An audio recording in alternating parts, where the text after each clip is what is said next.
North eastern region of India में बहुत frequently earthquakes आ रहे हैं और उनका जो स्केल है वो भी अराउंड 5 रेक्टर स्केल का है। और ये जो फ्रीक्वेंसी ऑफ अर्थक्वेक्स है 2020 2021, it has a very major reason behind it and it has been said by many researcher कि हिमालय के इस रीजन में एक बहुत बड़ा अर्थक्वेक हिडन है which can come any time any day. लेकिन ये जो छोटे छोटे अर्थक्वेक्स आ रहे हैं, जो रिपल्स हो रहे हैं, they are equally dangerous.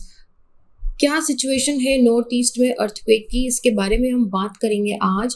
Recently 28 अप्रैल को, उसके बाद 29 April today also there has been seen a series of earthquakes. 6.8 Richter scale का अर्थक्वेक आया था जिसने पूरे आसाम, तेजपुर में ओरिजिनेट हुआ था ये, आसाम के तेजपुर में, which is the border area of the Assam. यहाँ से पूरे आसाम, नॉर्थ बंगाल और पार्ट ऑफ नॉर्थ ईस्ट के अंदर इस अर्थक्वेक के ट्रेमर्स जो है वो फेल्ट करे गए थे। नेशनल सेंटर ऑफ सिस्मोलॉजी के अकॉर्डिंग ये अर्थक्वेक 6.4 का तेजपुर में ओरिजिनेट हुआ था।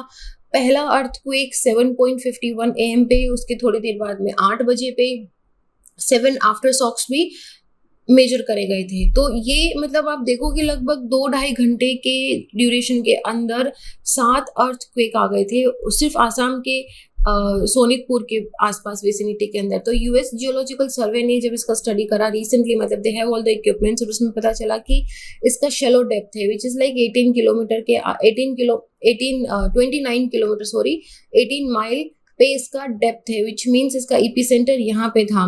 नाउ ये this is not just now, last महीने 6 अप्रैल को भी यहाँ पे 2.7 का एक करा था, but it seems like very small case, एक हल्का सा झटका आके चला गया होगा। उसके बाद में सिक्किम नेपाल बॉर्डर पे भी 5.4 रेक्टर स्केल का अर्थक्वेक आया, और उससे पहले भी फ्रीक्वेंटली ऑलमोस्ट हर महीने के अंदर 2-3 हल्के फुल्के अर्थक्वेक आ रहे हैं जो बिहार, वेस्ट बंगाल, आसाम, मेघालय, नागालैंड, अरुणाचल प्रदेश, इन सारे पार्ट्स के अंदर ट्रेमर्स को फील करा जा सकता है। आप देख सकते हो कि यहाँ पे ये आया था, दिस इज 28 अप्रैल 7:51 पे। उसके बाद में 8:03 पे फिर से यहाँ पे एक अर्थक्वेक आया, वो थोड़ा छोटा स्केल का था। And then here on the 29th और आधी रात को भी यहाँ पे 4.8 रेक्टर स्केल का आसाम तेजपुर के अंदर एक अर्थक्वेक यहाँ पे फील करा गया था। तो यहाँ पे ये इसका फोकस है, और उसके बाद आप देख सकते हो कि ये पूरे एरिया के अंदर यहाँ तक इसके जो ट्रेमर्स हैं वो फील करे गए थे।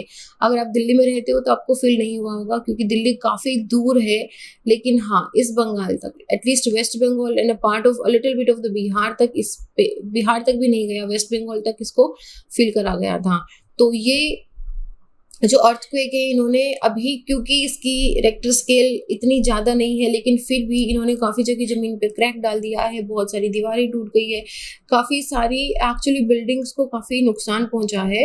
तो सिस्मिक वेव्स और जो अर्थक्वेक है वो कैसे बनता है, देखो जब कोई भी दो प्लेट आपस में टकराती है, दूर निकलती है, मतलब if there is any movement between the two tectonic plates, तो ऐसे में उस मूवमेंट में प्लेट्स बहुत होती है, बहुत हेवी होती है। टेक्टोनिक प्लेट्स आर लाइक, हम लोग रहते हैं उस पे, पूरा जो लिथोस्फेरिक है हमारा, this is a part of the tectonic plate. तो जब ये आपस में मूव होती है तो उस मूव में फ्रिक्शन से प्लस जो एनर्जी रिलीज होती है, वो एनर्जी रिलीज हमको अर्थक्वेक होता है कि there is a sudden release of the energy.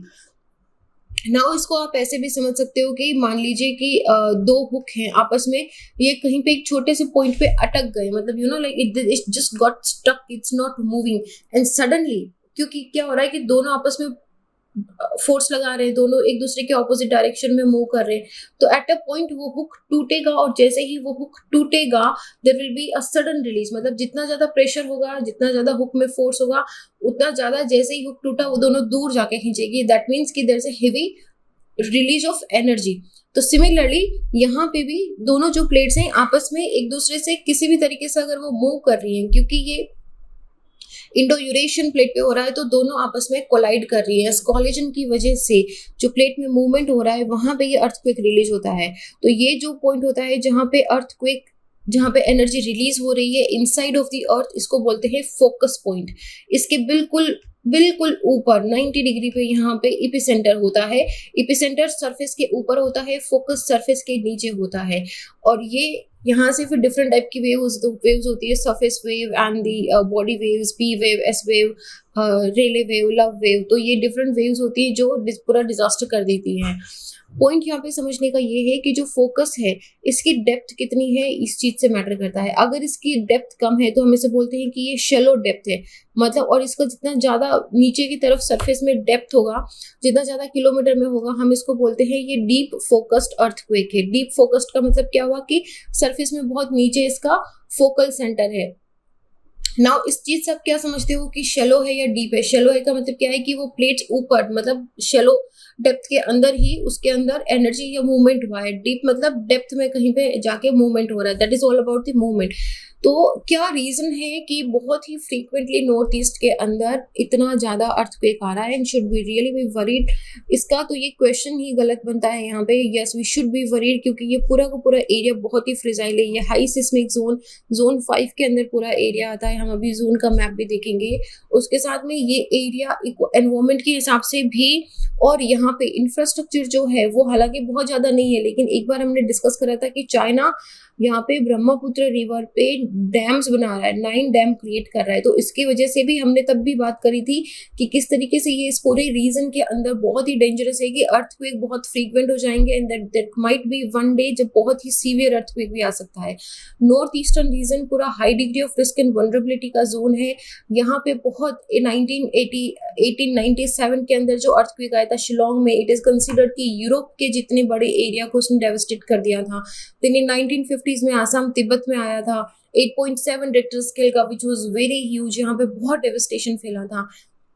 And this is not just it. और ये क्यों आ रहा है? क्योंकि नॉर्थ ईस्टर्न रीजन के अंदर ये जो हाई सिस्मिक एक्टिविटीज हो रही हैं, इट इज बिकॉज कि हमारा जो इंडियन और यूरेशियन प्लेट है ये आपस में कोलाइड हुए हैं। इसका भी अभी हम डायग्राम देखेंगे, आपको समझ आ जाएगा। बट ये दिस इज बेसिक ज्योग्राफी कि हमारा जो इंडो ऑस्ट्रेलियन प्लेट है ये यहाँ से हमारा गोंडवाना लैंड से टूट के ब्रेक अवे होके ये जब नॉर्थ ईस्ट पार्ट में मूव करता गया तो यहाँ पे यूरेशियन प्लेट के साथ इसने कोलाइड करा। और अभी भी till this date this collision is going on.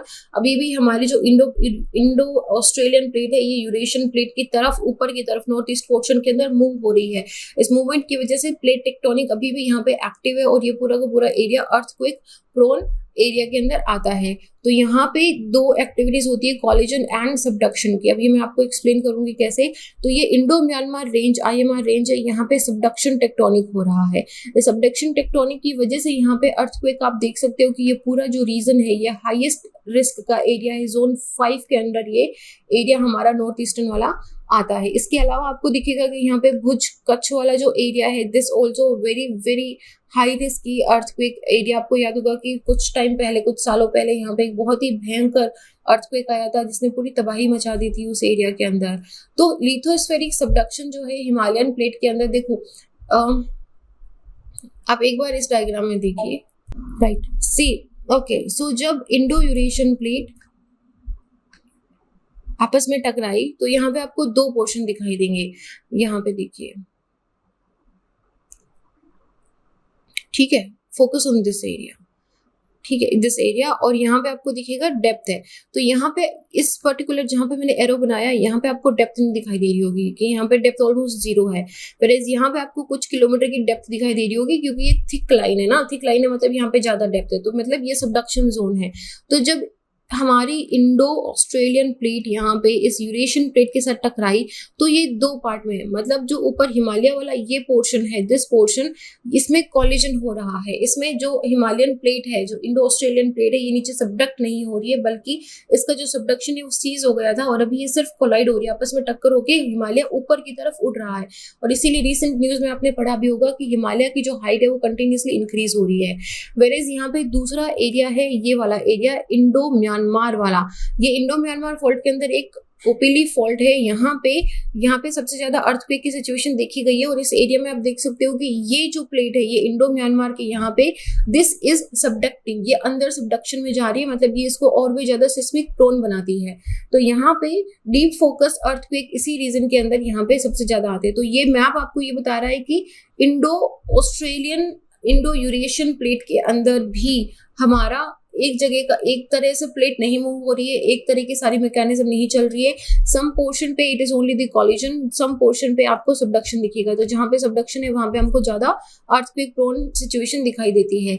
तो हिमालयन फ्रंटल थ्रस्ट है विच इज जिसके पास में ये कोपिली फोल्ट है, अभी हम देखेंगे तो ये कोपिली फोल्ट वाला जो एरिया है ये हाई सिस्मिक हजार्ड के अंदर आता है, जहाँ पे दोनों प्लेट्स आपस में कोलाइड कर रही हैं और जो इंडियन प्लेट है वो यूरेशियन प्लेट के नीचे सबडक्ट कर रही है। सबडक्शन में क्या होता है, देखो दो प्लेट्स हैं, ठीक है, दोनों आपस में टकराएंगी तो क्या होगा कि जो प्लेट ज्यादा हेवी डेंसिटी की होती है वो प्लेट नीचे अंदर सबडक्शन में, मतलब नीचे अर्थ के अंदर जाना स्टार्ट कर देती है। तो यहाँ पे अगर ये प्लेट, ये इंडो ऑस्ट्रेलियन प्लेट है और ये यूरेशियन प्लेट है, अगर इसका डेंसिटी ज्यादा है तो ये नीचे धीरे धीरे सबडक्शन में यहाँ पे चली जाएगी, ये होता है सबडक्शन होना।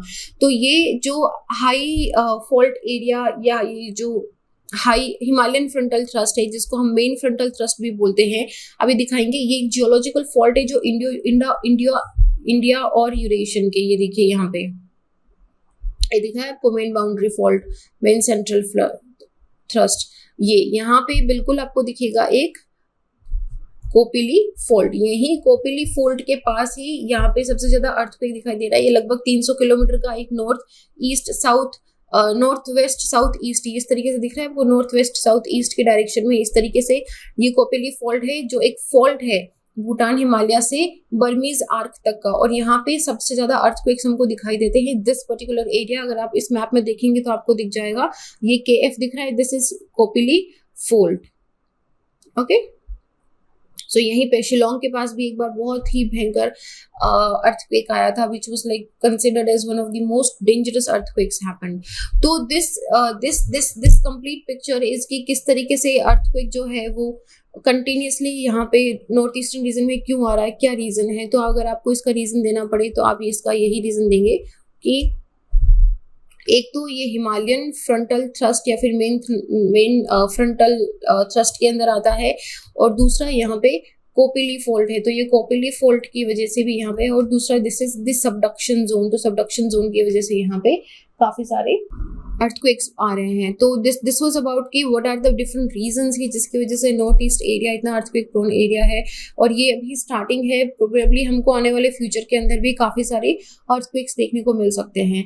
सो वी जस्ट होप कि यहाँ की government and the central and the state government दोनों they come together and they make sure that लोगों को ज्यादा नुकसान ना हो, बिल्डिंग्स के वहाँ पे उसी तरीके से कंस्ट्रक्शन हो। And this was it. अगर आप मुझसे जुड़ना चाहते हैं तो little_simple_buddha पे सर्च करके आप मुझसे जुड़ सकते हैं। And this is it, I will see you guys in the next video. तब तक अपना ध्यान रखिए, पॉजिटिव रहिए, लेकिन अपना ध्यान रखिए, मास्क पहनना मत भूलिए, सोशल डिस्टेंसिंग रखिए, जब तक जरूरत ना हो घर से बाहर मत निकलिए। जय हिंद।